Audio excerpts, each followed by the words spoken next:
juga ya. Selamat malam semuanya, terutama ya orang tua murid, orang tua ya tidak murid ya, orang tua, termasuk juga anak-anak ya, adik-adik SMP, SMA. Kita akan belajar mengenai karakter atau foto karakter dan juga nanti sedikit mengenai kepribadian ya. Saya akan share materi.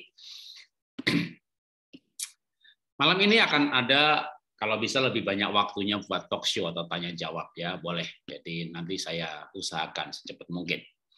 Yang pasti saya punya anak nomor 1 sekarang menjadi konsultan bisnis di sebuah perusahaan di Singapura, dan dia keliling dunia untuk menjadi penasehat perusahaan-perusahaan kebanyakan yang cukup besar, karena untuk panggil anak saya tuh sekarang dia sudah sekitar $20.000 per 60 menit. Jadi tarifnya udah, kalau di Indonesia ya udah kayak Mary Riana ke atas ya. Riana Kasali, Anda butuh sekitar 250 juta per satu sesi. Udah, jangan panggil anaknya, panggil bapaknya aja. Ya, itu nomor 1, menjadi seorang konsultan. Nomor 2, menjadi seorang branding. Dan sekarang dia, tunggu sebentar, itu ada yang suaranya berisik. Oke, mungkin bisa dimatikan. Ya, saya lanjutkan lagi. Nomor 2, lulus dari Singapura juga, NUS, dan dia bekerja sebagai R&D di Mechanical Engineering, tapi bulan ini dia pindah ke perusahaan jasa transfer keuangan, namanya Sendit ya. Nomor 3, sekarang bekerja di perusahaan internasional juga di bidang iklan, namanya Leo Burnett, dan dia bagian desain grafis. Mereka semuanya berkarir di perusahaan internasional dan karirnya luar biasa kalau dibanding misalnya dengan teman seangkatan gitu ya, gajinya bisa 4-5 kalinya, semuanya anak ya. Itu karena mereka bekerja sesuai dengan keunikannya. Ini saya tulis anak saya nomor 1 itu INENFJ. Anak saya nomor 2 itu INTP. Anak saya nomor 3 itu ENFP ya. Nah, apa itu? Ya kalau yang udah tes tahu ya, nggak tes bingung ya. Maka orang tua harus merancang masa depan anak sesuai rencana Tuhan, dan rencana Tuhan itu sebenarnya jelas ya. Karena kalau berbicara mengenai panggilan, kita itu gembala, pengajar atau penginjil. Atau anak Anda itu cocoknya jadi dokter, insinyur, main saham, keuangan, arsitek, atau penginjil, atau pendeta. Wah, ya nggak tahu Pak, saya doa puasa dulu. Ya, nggak tahu Pak, saya tanya pendetanya dulu. Wah, pendetanya ditanya lagi puasa dulu gitu ya. Pendeta ditanya lagi, gimana Pak Pendeta gitu. Wah, saya belum dengar suara Tuhan. Sampai kapan tuh dengarnya gitu ya? Belum lagi kalau dengarnya salah. Wah, repot deh gitu ya. Ya, saya tidak mengabaikan nabi atau hamba Tuhan yang bisa dengar suara Tuhan. Tapi saya mencoba untuk berpikir logis dan menggunakan akal budi yang juga Tuhan berikan. Maka saya berikan istilah itu begini ya. Tuhan itu kan merancang kita dengan sebuah panggilan. Nah, panggilan itu juga saya berhubungan dengan spesifikasi. Oke, contoh dulu ilustrasi ya. Ini gadget saya ini, HP saya ini mereknya Vivo.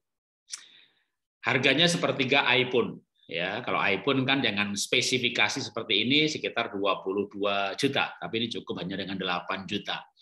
Tapi saya bisa pakai HP saya, gadget saya ini untuk ambil video sambil berlari, videonya stabil karena kameranya ada gimbalnya ya, supaya videonya stabil. Saya pakai kamera saya ini untuk syuting ya, kayak ngevlog itu syuting, juga bikin video klip. Dan hasilnya masuk televisi seperti Metro TV, MNC TV, itu layak tayang di broadcast. Kenapa? Karena ini dirancang memang untuk itu. Jadi ada HP, katakanlah sama-sama Vivo aja ya, sekarang sudah X70, ini masih X5 Pro. Nah, sama-sama X5, ada yang Pro, ada yang tidak. Yang Pro 8 juta, yang tidak 4 juta. Apa bedanya? Yang tidak pro, nggak ada gimbalnya untuk kameranya stabil. Jadi kalau pegang ambil video, harus pegang kenceng-kenceng, itu pun kadang masih goyang. Jadi tujuan alat ini diciptakan dengan sebuah tujuan. Untuk ambil video, tukang ngevlog, supaya videonya stabil. Untuk tujuan itu diciptakan spesifikasi. Kalau gitu kameranya dipasang alat yang bisa bikin stabil, yaitu namanya spesifikasi. Jadi pembuat alat ini sudah tahu tipe ini untuk ini, tipe ini untuk ini, untuk tujuan ini, speknya ini. Nah, kira-kira Tuhan bikin kita itu punya tujuan nggak? Kalau berdasarkan firman Tuhan, misalnya Yeremia 29 ayat 11, aku tahu rancangan apa yang ada padaku mengenai kamu. Demikian firman Tuhan, dan seterusnya. Jadi Tuhan itu menciptakan kita sudah dengan sebuah tujuan. Nah, tujuan itu Tuhan ciptakan pasti disertai dengan speknya. Kalau ini kamera HP, tujuannya untuk ngambil video sambil berlari, vlogger, kameranya dibikin ada alat untuk supaya kameranya stabil. Jadi tujuannya ditetapkan, speknya mengikuti. Ya, kalau Tuhan itu ciptakan kita dengan tujuan, ini cocoknya akunting. Pasti Tuhan ciptakan dengan ketelitian menyusun dokumen. Ya, wah ini cocoknya nanti jadi arsitek. Tuhan pasti ciptakan dengan talenta menggambar. Nah, jadi gimana cara mencari panggilan hidup? Anak kita itu Tuhan rancang untuk apa? Maka harusnya bisa belajar dari speknya. Ini alat buat apa sih? Coba lihat speknya dulu. Wah, kameranya ini double, depannya 3 lagi. Oh, supaya dia autofocus. Wah, ada gimbalnya. Kalau begitu nih, bikin video bisa lari nih. Nah, jadi kalau kita baca spesifikasi, ya itu kita bisa tahu untuk apa. Atau bapak-bapak di sini mau beli pompa, pergi ke toko besi, toko apa, toko pompa. Saya mau beli pompa air. Yang jual nanya, pompanya buat dorong atau buat nyedot? Rumah saya sih pinggir sungai, tapi torennya tinggi. Oh, kalau gitu pompa untuk dorong, Pak. Gitu. Rumah saya di bukit. Wah, kalau gitu pompa yang nyedot aja yang kuat gitu. Nyedot sama dorong itu spesifikasinya berbeda. Atau tukang pompa ngerti, ini pompa pakai apa sih? Sebentar, tak lihat spesifikasinya dulu. Nah, maka malam hari ini kita itu mau melihat spesifikasi anak kita. Kalau di sini yang ikut adik-adik, teman-teman, ya yang masih muda, Anda harus tahu Anda itu speknya apa supaya tahu tujuannya. Ya, jelas ya logikanya. Oke, sekarang untuk menentukan spesifikasi itu, ya kalau ayatnya banyak ya, Tuhan menentukan, menciptakan kita unik seperti karya seni yang ditenun dan itu dahsyat ajaib, dan kedahsyatannya itu tentu kalau misalnya dirancang seperti Raja Wali yang ngambil jurusan terbang. Kalau Tuhan ciptakan kita seperti kura-kura, jangan ngambil jurusan terbang, nanti malah DO drop out, dibilang bodoh, bukan bodoh, salah jurusan. Kalau kura-kura ngambil jurusan berenang, ya. Gimana kalau kelinci? Ya udah ngambil jurusan lari pasti cum laude gitu ya. Kelinci kok ngambil jurusan renang gimana gitu ya. Nah, banyak anak-anak itu tidak bodoh tapi salah jurusan. Ngerti ya? Karena salah jurusan ya sudah sekolah stres ya, misalnya nih kura-kura ngambil jurusan lari, sekolahnya stres. Begitu lulus kerjaannya nganter barang, wah kerja stres lagi, ya udah cepat matilah, hidup menderita, sekali hidup kok menderita. Coba kura-kura tadi ngambil jurusan berenang, sekolahnya seneng ya kan, kerjanya apa? Menyelam cari mutiara, wah kerjanya juga seneng gitu kan. Jadi hidup sekali itu teman-teman ya jangan menderita, jangan ikuti orang tua dulu, maaf nih orang tua ya, orang tua itu banyak yang bangga dengan penderitaannya. Kenapa bangga kenapa orang tua zaman dulu banyak menderita? Lagi mana coba, insinyur jadi pendeta, dokter jualan roti ya. Itu ada lagi insinyur jadi gembala ya, itu lagi apalagi udah orang tua yang umurnya 50 tahun ke atas itu mayoritas salah jurusan semuanya, saudara ya. Udah macam-macam salah jurusannya. Karena salah jurusan jadi kerja nggak pakai otak kan, kerjanya pakai dengkul ya. Sudahlah, kerja berat, duitnya dikit gitu kan. Beda sama milenial ya kan, memang bakatnya tampil jadi YouTuber, wah ceklak-ceklik udah dengan happy duitnya banyak. Cuma orang tua nggak memahami anaknya gitu ya. Jadi saya khawatir di sini sebenarnya anaknya itu udah tahu gitu loh ya. Aku ini cocoknya ini mah gitu ya. Mamanya ngamuk, darah tinggi, stres. Kayaknya yang butuh seminar ini sebenarnya orang tuanya. Kayaknya loh ya. Tapi kalau anaknya nggak ngerti juga, pas supaya kita ngerti, sama-sama ngerti ya. Itu enak banget. Satu ngerti, satu nggak ngerti, berantem. Dua-duanya nggak ngerti, bingung. Anaknya bingung, apalagi orang tuanya gitu kan. Paling minimal salah satu jangan bingung gitu ya. Jadi yang tidak bingung itu bisa fight. Ya, oke, sekarang kita seminar ini tujuannya supaya dua-duanya tidak bingung. Yang pasti kalau bicara orang tua ya tugasnya membantu anak menemukan keunikannya, positifnya, minat, bakat, gitu ya, tugas orang tua. Tapi orang tua zaman sekarang kayaknya nggak ngerti dah. Jadi tugas anak ya, tugas anak yang sudah tahu keunikannya, jelaskan kepada orang tuanya keunikan dirinya. Gitu. Susah Pak jelasin orang tua, gampang. Panggil Pak Jarot. Susah kan jelasin orang tua, panggil Pak Jarot gitu, biar nanti orang tuanya tahu. Anak saya nomor 1 kuning, nomor 2 merah, nomor 3 hijau, ngerti aku gitu. Betul Bapak Ibu ya, sudah lama anaknya ngerti, Bapak Ibu nggak ngerti-ngerti gitu ya. Harapan saya begitu ya. Kalau dua-duanya nggak ngerti, ya malam hari ini kita akan tahu semuanya. Ya, kita lanjutkan lagi. Jadi kalau punya anak 15 gitu ya, kayaknya mereka juga berbeda karena ada warna kombinasi gitu ya. Ada yang kuning, ada yang kuning muda, ada yang hijau muda, ada yang biru tua, karena mereka bisa juga kombinasi. Ya. Jadi sebenarnya mengenal seseorang itu ilmunya banyak banget. Kita ambil saja dari kelompok 3 ilmu di atas ini foto karakter. Dari kelompok yang kedua kita ambil personality MBTI. Sidik jari nggak usah, golongan darah nggak usah, DNA mahal gitu ya. Nah, saya udah bagikan link ke panitia ya untuk tes foto karakter atau DISC. Nah, hasilnya gini. Kalau merah itu sama dengan kolerik, cocoknya apa? Jadi pemborong karena orang merah itu leadership-nya kuat. Kalau kuning cocoknya apa? Presenter, penyiar, pembicara, pengacara, tour guide, selebriti, YouTuber. Kalau warna hijau cocoknya apa? Guru, dosen, konselor, customer service, administrator, pelaksana. Kalau orangnya biru atau ungu cocoknya keuangan, accounting, hakim, notaris dan seterusnya. Kita detailkan nanti. Kita bahas dulu satu persatu ya. Kalau misalnya nggak pakai tes-tesan Pak, gitu ya. Anak saya sih ngetes ngerti Pak, aku mumet Pak. Ya sudah anaknya yang paling ngetes tahu dirinya ya. Orang tuanya sekarang yang misalnya anaknya dites tapi hasilnya dirahasiakan sama anaknya. Jadi ibunya ngetes, orang tuanya ngetes untuk dirinya sendiri. Tapi anak saya nggak tahu Pak dia merah, kuning atau hijau. Tak tanyain dia nggak tahu dia ngetes apa tidak, aku nggak ngerti gitu ya. Diam-diam anaknya ngetes, cuma dia malas ngomong sama orang tuanya. Kenapa malas ngomong? Anak zaman sekarang tuh mikir, kalau aku ngomong emang dia ngerti.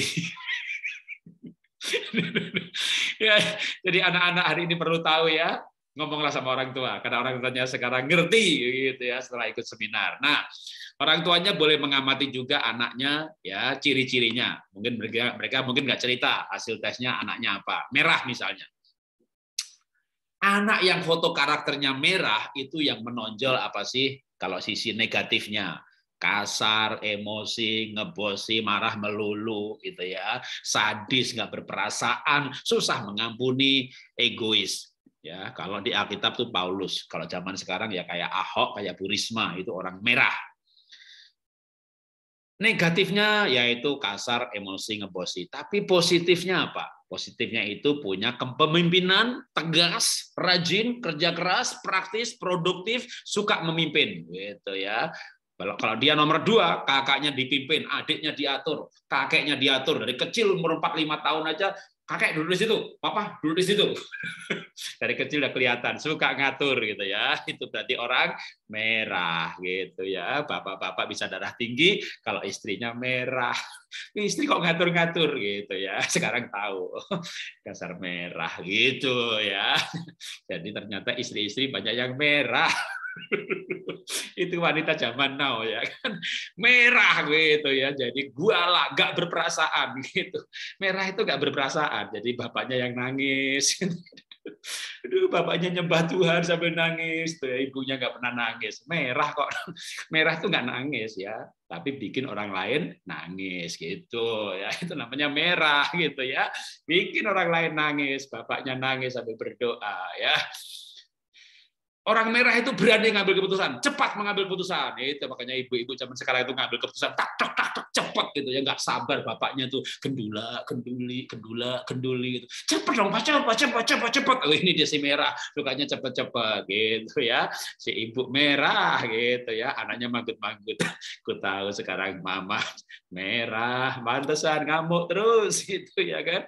Tapi adik-adik ya bersyukur punya ibu merah gitu ya. Kenapa? Dia tegas, kerja keras, rajin bekerja, gitu ya, berani ngambil keputusan, produktif, gitu ya. Gimana nggak produktif? Ngasuh anak, ngurusin makanan, masih bisa nyambi kerja online, dapat duit juga, nganter, waduh, produktif sekali, gitu ya. Itu orang namanya orang merah. Si merah ini ya kayak kalau perempuan kayak Bu Risma gitu kan, kalau laki-laki kayak Pak Ahok. Gimana cara mendidik anak yang seperti ini gitu ya? Puji aja sisi positifnya, kasih kesempatan memimpin, biarkan dia jadi ketua kelas atau ketua OSIS atau ketua pemuda di gereja. Beri dia tanggung jawab.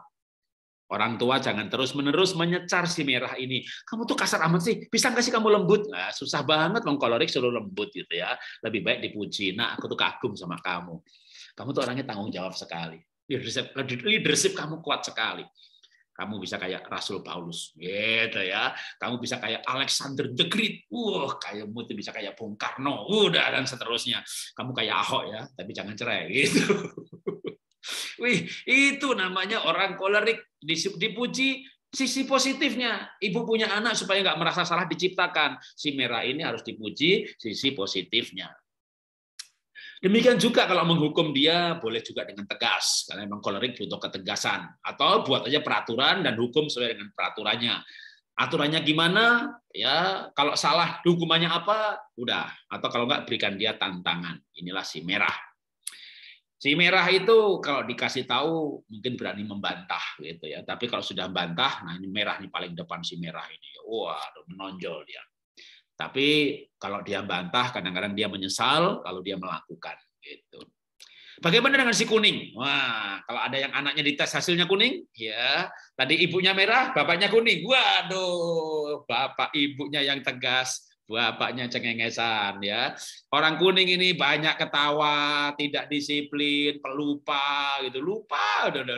Bapak Sanguin ya lupa terus gitu ya. Pulpennya lupa, kacamatanya lupa, dompetnya ketinggalan, keluar rumah lupa belok kiri. Itu berarti orang kuning. Orang kuning itu kayak siapa? Kayak Petrus, kayak Gus Dur, banyak ngomong. Kalau ngomong nggak dipikirin gitu ya. Jadi orang Sanguin itu kalau ngomong nggak dipikir.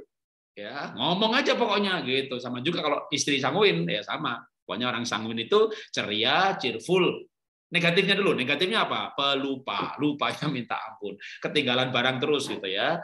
Satu tahun mungkin HP-nya hilang 3 kali. Wah, itu sanguin banget gitu ya. Itu orang sanguin, ciri kejelekannya banyak lupa. Nah, tapi juga manusia itu nggak cuma negatif. Positifnya apa? Ceria, banyak ide, lucu, antusias, ramah, banyak bicara, gampang kasihan, suka menolong, hangat, bersahabat. Nah, itu dia orang sanguin ya. Termasuk saya ini orang sanguin, banyak ngomong ya. Kalau khotbah nggak pakai persiapan. Pokoknya 10 menit sebelum seminar tanya panitia, temanya apa hari ini? Begitu. Atau buka WA.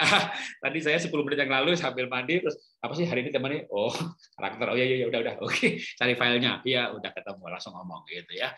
Karena orang sanguin banyak ngomong. Jadi kalau punya anak gitu ya, ngomong terus gitu ya, ngomong terus ya. Dia tuh berhenti ngomong cuma kalau mau tidur. Bahkan jangan kaget ya, tidur pun dia menggigau, ngomong.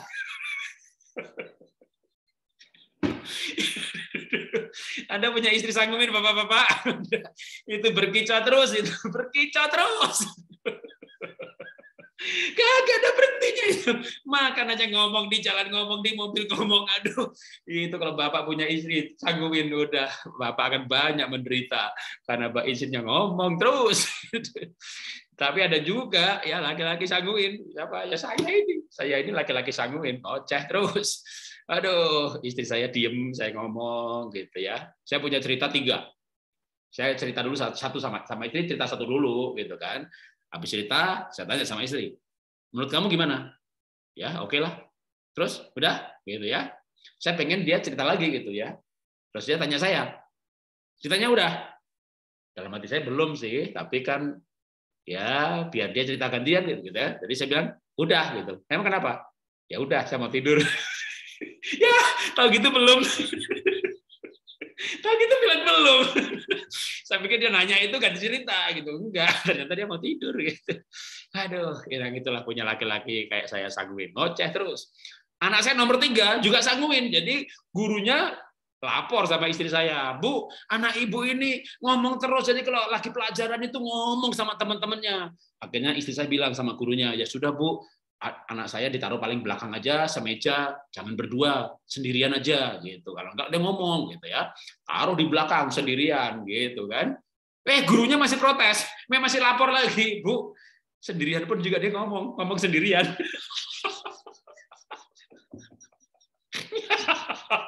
Dia ngomong sendirian.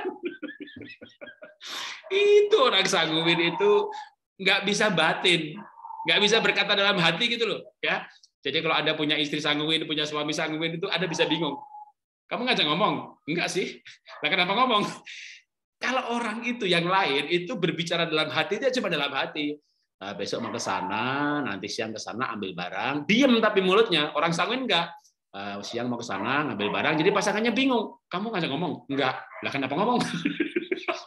Itu sanguin banget gitu ya. Itulah orang yang namanya foto karakter kuning.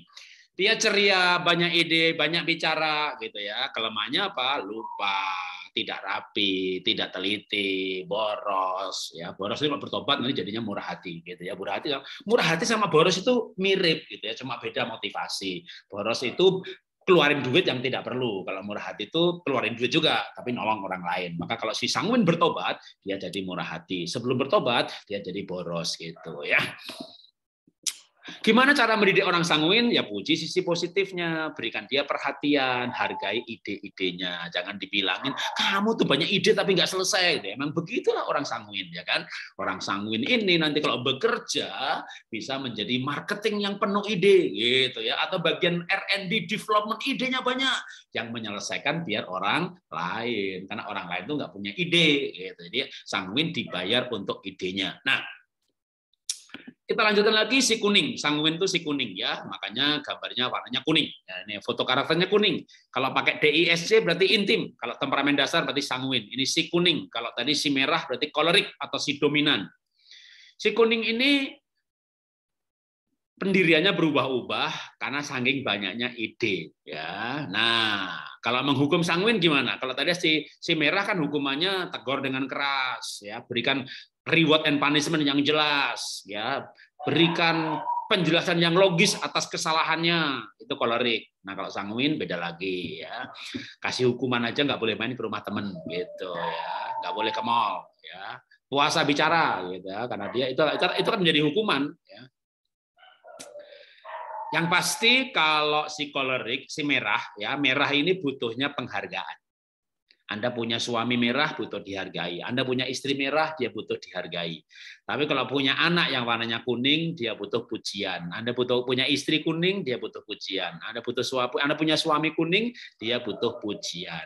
Kalau Anda punya pasangan warna kuning tapi Anda nggak memuji, itu berbahaya. Nanti bapak dipuji sama sekretarisnya, bapaknya nyantol sama sekretaris. Ya, istrinya kuning nggak dipuji, nanti dipuji sama pegawainya, nyantol sama pegawainya. Karena orang sanguin butuh dipuji. Punya anak sanguin nggak pernah dipuji, nanti dia punya pacar muji-muji, apapun yang diminta pacarnya dikasih, termasuk keperawanannya. Jadi orang sanguin butuhnya dipuji. Kalau nggak dipuji, dia minta dipuji. Aku cantik nggak? Bajuku bagus nggak? Dia tahu bajunya bagus, tapi dia nanya-nanya gitu ya. Kenapa dia nanya? Supaya dipuji. Itulah si kuning ya. Yang pasti si kuning ini banyak berbicara. Kalau bapak nggak suka mendengar, ya bapak menderita telinganya. Lalu kita lanjutkan lagi si hijau. Nah, ada di sini anaknya dites atau orang dites warnanya hijau. Berarti kalau DISC stabil, kalau temperamen dasar plekmatik. Bagaimana si hijau ini? Orangnya cuek, ya. Orangnya tidak kreatif, orangnya males, orangnya lamban. Ya, makan pelan, mandi pelan, beol pelan, jalan pelan, bangunnya pelan, cueknya minta ampun. Memangnya gue pikirin gitu ya. Wih, ini cueknya udah cueknya pol. Anak saya nomor 1 itu melankolik, ungu. Nomor 2 itu ya kayak gini, hijau ini. Waduh, si hijau ini bangunnya siang, makannya pelan. Sudah bangunnya siang, makannya pelan-pelan, mandinya pelan, BO-nya pelan, jalannya pelan-pelan. Lalu lupa kalau nggak bikin PR ya, kalau Sanguin nggak bikin PR. Waduh gimana ya? Ini gimana sih? Gimana? Aduh gimana? Aduh aku lupa. Aduh gitu ya. Kalau si warna hijau nggak bikin PR juga tenang. Nanti ulangan nilainya 5, tenang. Anak saya nomor 2 ini hijau banget, jadi punya ulangan 2,5, 3,0, wajahnya penuh damai sejahtera, makan enak, tidur pules gitu ya. Dia tidak ada khawatirnya sama sekali, nggak ada khawatir. Orang plekmatik tuh nggak ada khawatirnya.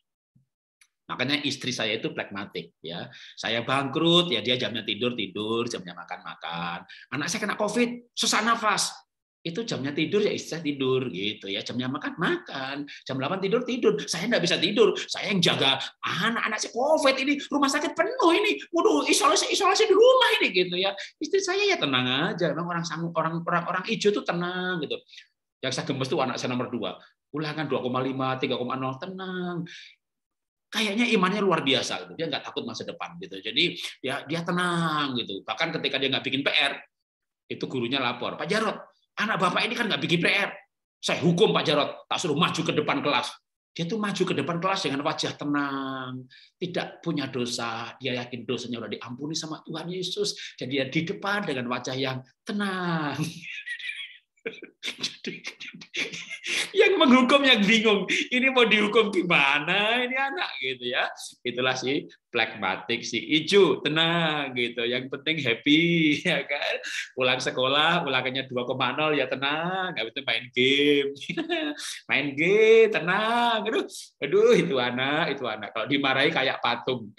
Percuma marahi si plekmatik ini, dimarahi kayak marahi patung. Kalau Sanguin dimarahin nangis, minta maaf ya Pak, aku telah mengecewakan hati Papa. Sanguin pandai bikin berkata-kata, bahkan bikin surat untuk minta maaf, itu si Sanguin ya. Tapi habis itu diulangi lagi gitu, karena dia lupa kalau minta maaf. Jadi Sanguin itu habis,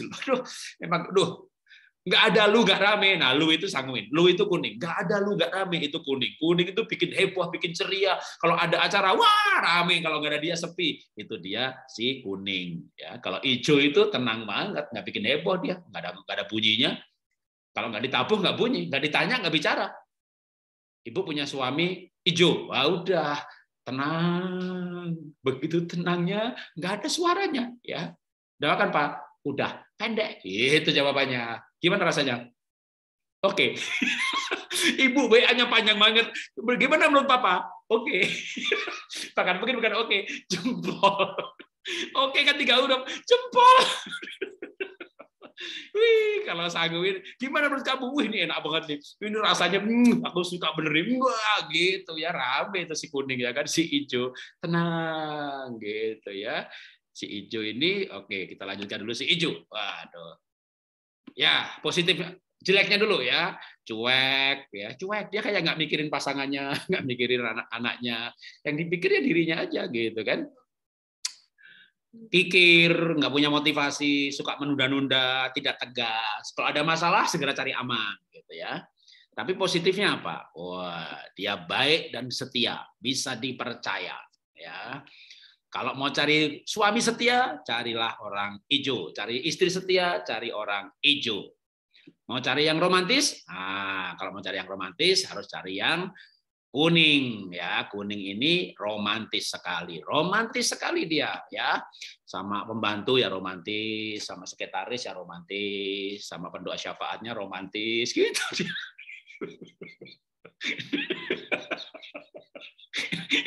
Ya, punya pasangan tapi percaya orang Sanguin itu baik hati, emang dia orangnya akrab gitu ya, cipika-cipiki akrab gitu, romantis gitu ya. Kalau mau cari yang setia tapi nggak romantis gitu, ada nggak Pak yang setia tapi romantis gitu ya, yang belum menikah mau cari yang begitu? Iya Pak Jarot, saya mau cari yang panjang sabar, murah hati, lemah lembut, penguasaan diri, setia, kaya, baik hati. Wah, buah roh disebut semuanya. Oke, Anda pasti mendapatkannya. Pasti Anda mendapatkannya di sorga nanti ya. Di Gorontalo belum ada stoknya. Di Gorontalo belum ada stoknya. Jakarta juga belum ada ya. Di sorga nanti ketemu ya. Jadi manusia itu nggak ada yang sempurna. Si kuning ya begitu, si hijau ya begitu, ya si hijau ini tapi dia setia, ya. Kenapa setia? Karena nggak punya ide. Yang punya ide itu si kuning, gitu ya. Saking banyaknya ide, dia nggak setia, idenya gonta-ganti melulu, gitu. Sedangkan si hijau kagak punya ide, maka dia cocoknya menjadi pasangannya si kuning punya ide, ya pasangannya yang menyelesaikan idenya gitu. Atau si kuning di marketing, ya lalu si hijau bagian produksi ya. Tapi dia orangnya tenang, kalem, efisien, nggak banyak ngomong, sekali ngomong tapi humoris juga, bisa diandalkan ya. Maka si ijo ini jangan dipaksa-paksa untuk kreatif, jangan dipaksa untuk cepat-cepat. Memang dia bagian yang pelan-pelan aja, slow but sure, tapi selesai. Ya. Berikan dia rasa aman. Si ijo ini butuh rasa aman. Berikan waktu untuk me time. Memang dia suka sendirian.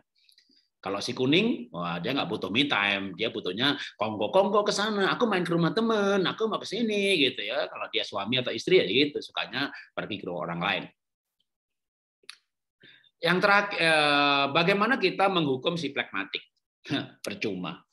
Plekmatik ini nggak bisa dihukum. Dia kayak patung, kayak tembok. Dihukum ya tenang, makan enak, tidur pules. Kalau ada marah sama si plekmatik, ada muntah darah, stres, stroke sendiri. Ada yang di sini punya anak yang hijau, dimarahi ya tenang, makan enak, tidur pulas, habis makan ditinggal tidur, tidurnya wajahnya tanpa dosa lagi. Makanya gue pikirin, maka si hijau ini emang nggak usah dimarahi, ya dimarahi juga percuma. Lalu diapain dong Pak? Dimotivasi aja, didorong, dimotivasi. Boleh menghukum pakai peraturan aja, nggak usah emosi. Bang dia emosi juga dia cuek. Hukuman sesuai peraturan aja. Kalau begini imbalannya ini, kalau begini potongannya begini, maka habis itu selesai. Ya. Yang pasti si plekmatik ini kalau dimarahi seperti telinganya tidak ada lubangnya. Nggak tahu coba ada lubangnya apa nggak dilihat ya, ada sih, coba dia emang cueknya minta ampun ya. Dia butuh rasa aman. Ya, diulangin lagi. Kalau si merah butuh penghargaan. Si kuning butuh pujian, butuh pujian, butuh pujian. Kalau si hijau, dia butuhnya rasa aman, butuh diterima. Kalau si hijau ini ada mendapat rasa aman, nanti tiba-tiba dia ceria loh kayak kuning. Ya, kalau dia mendapat rasa aman, dia bisa kreatif loh, gitu ya. Jadi, tapi dia butuh rasa aman. Si kuning, wah ini paling pandai bergaul ya. Jadi kalau si kuning ini anak saya nomor 3 kan kuning, pergi ke mall bareng-bareng. Pak, ke toilet ya? Iya, dia ke toilet. Keluar dari toilet, dia ngobrol sama orang gitu. Temenmu? Bukan sih. Kapan kenalan? Ya tadi, di toilet. Masa toilet belum kenal, keluarnya ngobrol gitu. Itu kuning. Cepat banget dia punya teman gitu ya. Anak saya nomor 2, hijau kan? Dari Singapura pulang ke Jakarta gitu ya. Terbang itu 1,5 jam.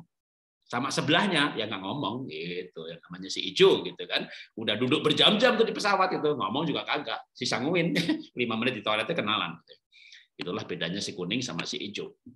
Makanya kalau punya anak kuning, wih temannya banyak banget, wah pada main ke rumah rame-rame, mas temanku mau ke rumah gitu, boleh ya, boleh ya, boleh ya gitu, wah pokoknya sukanya ngumpulin temannya di rumah. Anda punya suami sanguin begitu, wah temannya diajak di rumah semuanya. Sedangkan si hijau, aduh, nggak suka ada orang main ke rumah. Nah, itu dia repot ya. Jadi si hijau ini kan sukanya tadi, makanya harus diberi me time ya. Sedangkan yang kuning, overtime, sukanya kumpul-kumpul. Bisa dibayangin kalau misalnya suaminya kuning, sukanya reuni di rumahnya, kumpuli teman-temannya gitu. Istrinya hijau, nggak suka ada orang kumpul. Jadi kalau temannya suami datang, istri udah stres aja, ngamuan aja bawaannya gitu ya. Kenapa? Emang dia nggak suka rame-rame. Sukanya ketenangan, tenang gitu. Bagi dia ketenangan itu nikmat. Si sanguin rame itu nikmat gitu ya. Makanya si kuning itu rame nikmat. Hijau itu tenang itu nikmat. Nah, sekarang ganti si biru atau ungu. Bagaimana dengan si biru atau si ungu? Ya, si biru atau si ungu ini namanya kalau temperamen dasar melankolik. Kalau pakai DISC berarti C, si cermat. Ya. Orang biru atau ungu itu kalau dari sisi jeleknya dulu, ya dari sisi jeleknya, maka dia adalah pemurung, suka di kamar, baca buku, ngumpet, ada tamu masuk kamar, nggak suka gaul, sukanya baca, sukanya belajar, nggak banyak ketawa, diem, sukanya mikir, gitu ya, kayak Nabi Musa. Kalau zaman sekarang kayak Presiden SBY, kayak Khalil Gibran, ya, bukan Gibran hanya Pak Presiden, ya Khalil Gibran, si penulis buku novel, kayak Nabi Musa, kayak Pak Niko, Pendeta Niko, kayak SBY, Pendeta Bambang Susilo Yudhoyono, gitu ya. Orangnya bagusnya apa? Teliti. Makanya Pak SBY juga artnya kuat ya, Pak Bambang Susilo Yudhoyono juga seorang pelukis, ya. Kalau Pak Niko artnya di bidang musik, ya. Nah, orangnya perfeksionis, maunya serba sempurna, rapi, teliti, gitu ya. Dan dia suka mikir. Nah, ini yang hebat itu kalau misalnya suaminya sanguin, ya. Suami sanguin kan banyak ngomong, tidak teliti, ngomong nggak pakai dipikir. Istrinya ungu, melankolik, banyak mikir, teliti, rapi. Suaminya sanguin, ceria, cheerful, antusias, tapi gak rapi. Udah, satunya rapi, satu gak rapi, udah berantem. Suaminya ngomong gak pakai dipikir, istrinya mikirin omongan suaminya. Padahal suaminya ngomong gak pakai mikir. Udah, itu istrinya cepat mati tuh, mati kepahitan ya kan. Mau mikirin omongan suaminya ngomong gak pakai dipikir gitu kan. Asal jangan dibalik aja, jarang sih kalau ya ada juga istri sanguin yang ngomongnya nggak pakai mikir gitu kan, suaminya mikir, ya mikiri omongan istrinya gitu kan, ya udah mati deh dia kepahitan. Nah, tapi kalau kita paham, nanti kita nggak kepahitan karena kita tahu, oh dia ngomong begitu tuh karena emang si kuning ini nggak punya otak, nggak pakai mikir dia, bolotnya ngomong terus tanpa dipikir gitu kan. Jadi jangan kepahitan ya. Kalau punya pasangan suami atau istri kuning, jangan kepahitan. Dia ngomong itu bukan maksudnya jahat atau benci gitu ya. Bahkan dia tuh ngomong nggak dipikir gitu. Bahkan habis ngomong dia lupa apa yang diomongin. Makanya Gus Dur tuh kan sanguin banyak ngomong kan. Habis ngomong dia lupa apa yang diomongin. Baru menterinya datang, pegawainya datang gitu kan. Gus Dur, kenapa Gus Dur ngomong begitu? Gitu aja kok repot. Gitu kan. Dia juga lupa apa yang diomongin kan begitu kan. Nah, makanya kalau punya anak sanguin gitu ya, atau punya apa yang seru tuh kalau suami istri ya. Pasangannya sanguin, ngomong, nggak pakai mikir. Makanya Anda kalau jadi orang yang ungu tadi, punya pasangan kuning, udah dia ngomong itu biarin aja, nggak usah dipikirin. Dia ngomongnya nggak pakai otak, kok Anda pikirin terus gitu ya. Jadi biarkan dia aja ngoceh gitu kan. Memang orang sanguin itu butuh ngoceh, kayak burung aja itu. Nanti kalau udah ngocehnya udah cukup, udah jinak dia, udah jinak sendiri. Jadi biar aja dia bicara gitu ya. Kalau perlu kasih kesempatan dia khotbah. Istri saya kalau saya khotbah senang dia. Kenapa? Biar nggak ngomong sama dia. Itulah orang sanguin, ngomong terus gitu kan. Kalau udah ngomong bahagia banget. Nah, kembali lagi ke orang biru. Biru atau ungu. Dia perfeksionis, maunya serba peraturan, peraturannya bagaimana. Kalau duduk itu ya di kursi, makan tuh di kursi, di meja, bukan di tempat tidur. Wah, kalau sanguin yang penting happy gitu ya. Makan di mana aja terserah, makan tuh yang penting bukan di mana. Makan itu ditelan, dimakan, masukin perut gitu. Masuk makan di situ nggak boleh, di sini nggak boleh, ke situ nggak boleh. Begitu orang sanguin ngomongnya begitu. Kalau orang melankolik, orang biru gitu ya, ya makan itu di meja makan gitu ya. Memangnya makan di meja tamu nggak bisa ketelen. Itulah orang kuning, nggak punya peraturan, suka nabrak-nabrak gitu ya. Tapi kalau orang ungu, biru itu peraturan, rapi, teratur. Saya orang kuning. Saya ditanya sama gereja, Pak Jarod, saya mau buka PAUD, buka TK. Happy Holy Kids caranya gimana? Udah, buka aja. Izinnya gimana? Nanti aja urus belakangan. Udah pokoknya punya murid dulu. Nanti kalau udah punya murid bikin yayasan. Nanti kalau ditanya izin, kalau ada pegawai Departemen Pendidikan datang nanya izin, nah udah bilang aja sama pegawai itu, Pak, tolong bantu ya. Gitu udah, biar dia bantu gitu ya. Jadi orang sanguin itu melangkah dulu baru cari izin. Kalau orang melankolik, orang ungu, ditanya, Pak, gimana buka sekolah? Nomor 1, siapkan yayasannya dulu. Bikin akte, lalu ke notaris, ya. Setelah itu bikin anggaran dasar, gitu ya. Jadi peraturan dulu, begitu ya. Itu namanya orang ungu. Segala sesuatu peraturan dulu. SOP-nya gimana, gitu ya. Jangan buru-buru, Ma. Kita tuh harus atur dulu, wah, ya gitulah orang. Berarti orang ungu itu ya, semuanya diatur dulu. Orang kuning, apa-apa diatur kelamaan. kelamaan. Makanya kalau saya diajak bikin aturan itu paling susah. Pak Jarod, sebelum webinar bisa nggak technical meeting dengan panitia untuk ngatur-ngatur? Saya bilang, atur aja panitia, saya nggak usah ikut. Kasih tahu aja tema dan randomnya gitu ya. Dikasih tahu aja ke delete 10 menit sebelum acara baru nanya. Temanya apa tadi? 10 menit baru nanya tema. Itu siap nggak tuh materinya? Udah percaya dah orang sanguin Peter ngomong. Lihat gambar begini ngomong, udah nggak pakai persiapan untuk ngomong. Bagaimana mendidik anak orang ungu? Ya puji, semuanya sama. Puji sisi positifnya. Orang ungu, orang biru itu senang dengan akademis. Kasih target juara dia. Kasih target ranking dia. Ikutkan lomba ini, lomba itu, menang dia, gitu ya. Jadi nggak usah dimarahi. Kamu tuh gaul dong, nggak usah. Ya boleh sekali-sekali, tapi jangan dicecer terus. Kalau dicecer terus, nanti dia merasa salah diciptakan. Ya, nah.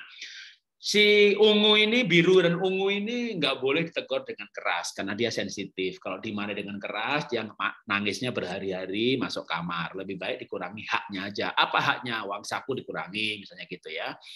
Lalu kalau benar-benar mau menghukum si ungu, Anda harus berbicara setelah menghukumnya. Nggak boleh membiarkan. Nanti dia akan larut dalam kepahitannya, kesedihannya, menghukum diri sendiri, mengasihani diri sendiri, dan dia menjadi orang yang tertutup. Si kolerik butuh si merah butuh penghargaan, si kuning butuh pujian, si hijau butuh rasa aman, si biru ini butuh apa? Dia butuh dimengerti, dia butuh dukungan. Jadi kebutuhan utamanya berbeda. Ya. Nah, kalau sudah tes, kemarin tak kasih linknya, maka nanti bisa juga dipertajam ya, pekerjaan untuk kuning atau pekerjaan untuk sanguin gitu ya, itu diketik aja muncul. Jadi misalnya ini si kuning cocoknya apa, selebriti, public speaker, influencer, public figure, itu kalau begitu dibuka lagi nanti daftarnya lebih panjang lagi. Jadi pekerjaan apa yang cocok, kalau tahu pekerjaannya berarti tahu jurusannya, kan begitu ya. Nah, yang pasti begini, merah itu kolerik, merah itu ini yang kolerik, kuning itu sanguin, hijau itu pragmatik, ungu itu melankolik. Semuanya ada sisi positifnya. Semuanya ada negatifnya. Ya, jadi nggak ada yang sempurna. Yang paling bagus yang mana, Pak? Nggak ada yang paling bagus, semuanya bagus. Ya. Dan bisa kombinasi. Jadi orang itu bisa sanguin kolerik, bisa sanguin pragmatik, bisa. Jadi kombinasi dari 2, bahkan dari 3 bisa. Tapi disebut sanguin jika itu paling menonjol adalah sanguinnya. Yang pasti kalau dia bahagia, yang muncul itu positif. Kalau dia nggak bahagia, yang muncul negatif. Jadi orang pacaran dan menikah itu bukan setelah menikah dia berubah. Enggak. Waktu pacaran dia bahagia. Maka yang muncul si sanguin, dia penuh belas kasihan, antusias, ramah, banyak bicara. Menikah, nggak bahagia. Ganti dia, nggak disiplin, tidak teratur. Gitu ya. Yang muncul negatifnya. Sama juga anak bahagia, yang muncul positifnya. Banyak manusia itu nggak berubah kok. Ya, tapi bisa berubah. Nah, tugas orang tua membantu anak mengenal keunikannya, atau dibalik, tugas anak bercerita kepada orang tua siapa dirinya, siapa keunikannya. Mungkin orang tuanya nggak tahu, karena zaman sekarang ini kadang anak lebih pintar daripada orang tuanya. Ya, saya lanjutkan sedikit sebelum kita tanya jawab. Nah, kalau untuk tadi ini foto karakter tadi, ini tuh anak umur 12-13 tahun udah bisa tes sendiri. Di bawah 10-12 tahun mungkin harus psikolog, karena anak kalau di bawah 10 tahun mungkin nggak mengerti arti pertanyaan seperti yang di link Google ya. Dan bagus untuk anak 12 tahun, 13 tahun, masa remaja, SMP, karena ini untuk memahami kan perilaku. Antusias, ramah, tertutup, itu kan perilaku. Jadi anak SMP kan biasanya orang tua nggak paham tentang perilaku anaknya, atau bahkan anak sendiri frustasi dengan perilakunya. Maka bagusnya itu SMP tes ini. Nah, kalau sudah mahasiswa atau kuliah, saya sarankan tesnya itu kepribadian. Singkat aja soal kepribadian. Kalau dengan kemarin link yang saya berikan, teman-teman adik-adik yang SMA atau kuliah sudah tes kepribadian, maka hasilnya nanti 16 macam. Ya. Nah, ini bagusnya anak usia 16-17 tahun ke atas. Supaya, karena ini lebih tajam. Dengan dibagi dalam 16 macam ini, nanti lebih tajam jenis pekerjaannya. Kalau jenis pekerjaannya udah tahu, maka tinggal jurusannya kan gitu ya. Nah, MBTI itu namanya Myers-Briggs Type Indicator. Itu berdasarkan orang itu ekstrovert atau introvert, sensor atau intuitif, thinker atau feeler, judger atau perceiver, gitu ya. Saya nggak bahas satu persatu, tapi dari 4 parameter, masing-masing 2 indikator, makanya nanti ada 16 macam manusia. Tadi saya bilang saya sendiri adalah ENFP. Saya berarti di sini ENFP. Saya adalah ENFP ini saya ya. Cocoknya apa ini? Menjadi jurnalis, aktor, pembicara, udah cocok semuanya gitu ya. Istri saya apa? Istri saya itu ISTJ ya, administrator. Benar dia ngelola sekolahan. Anak saya nomor 1 dia INFP